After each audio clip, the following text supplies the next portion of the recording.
اس واقعہ کو ضرور سنیں۔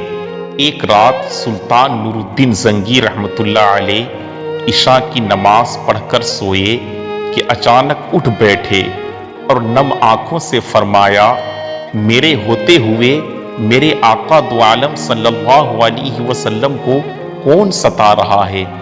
آپ اس خواب کے بارے میں سوچ رہے تھے جو مسلسل 3 دن سے انہیں آ رہا تھا، اور آج پھر چند لمحوں پہلے انہیں آیا، جس میں سرکار دو عالم صلی اللہ علیہ وسلم نے 2 افراد کی طرف اشارہ کر کے فرمایا، یہ مجھے ستا رہے ہیں۔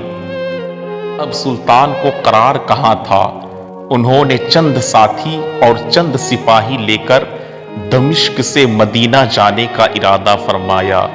اس وقت دمشق سے مدینہ کا راستہ 20 سے 25 دن کا تھا، مگر آپ نے بغیر آرام کیے یہ راستہ 16 دن میں طے کیا۔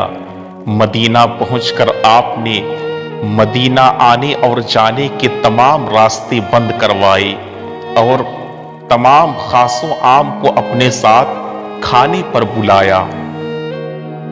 اب لوگ آ رہے تھے اور جا رہے تھے، آپ ہر چہرے دیکھتے مگر آپ کو وہ چہرہ نظر نہ آیا۔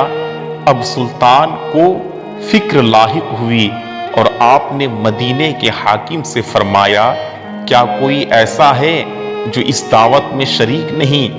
جواب ملا، ہاں، مدینے میں رہنے والوں میں سے تو کوئی نہیں مگر 2 مغربی زائر ہے جو روضہ رسول کے قریب ایک مکان میں رہتے ہیں، تمام دن عبادت کرتے ہیں اور شام کو جنت البقیع میں لوگوں کو پانی پلاتے ہیں، جو عرصے دراز سے مدینے میں مقیم ہے۔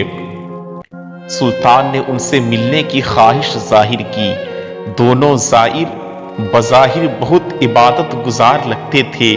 ان کے گھر میں تھا ہی کیا، 1 چٹائی اور 2-4 ضرورت کی اشیاء۔ یکدم سلطان کو چٹائی کے نیچے کا فرش لرزتا محسوس ہوا۔ آپ نے چٹائی ہٹا کے دیکھا تو وہاں ایک سرنگ تھی۔ آپ نے اپنے سپاہی کو سرنگ میں اترنے کا حکم دیا۔ وہ سرنگ میں داخل ہوئے اور واپس آ کر بتایا کہ یہ سرنگ نبی پاک صلی اللہ علیہ وسلم کی قبر مبارک کی طرف جا رہی ہے۔ یہ سن کر سلطان کے چہرے پر غیظ و غضب کی کیفیت طاری ہو گئی۔ آپ نے دونوں زائر سے پوچھا کہ سچ بتاؤ تم کون ہو؟ حیل و حجت کے بعد انہوں نے بتایا کہ وہ یہودی ہیں اور اپنے قوم کی طرف سے تمہارے پیغمبر کے جسم اقدس کو چوری کرنے پر مامور کیے گئے۔ سلطان یہ سن کر رونے لگے۔ اسی وقت ان دونوں کی گردنیں اڑا ڈالی۔ سلطان روتے جاتے اور فرماتے جاتے، میرا نصیب پوری دنیا میں مجھ سے اس خدمت کے لیے اس غلام کو چنا گیا۔ اس ناپاک سازش کے بعد ضروری تھا کہ ایسے تمام سازشوں کا خاتمہ ہمیشہ کے لیے خاتمہ کیا جائے۔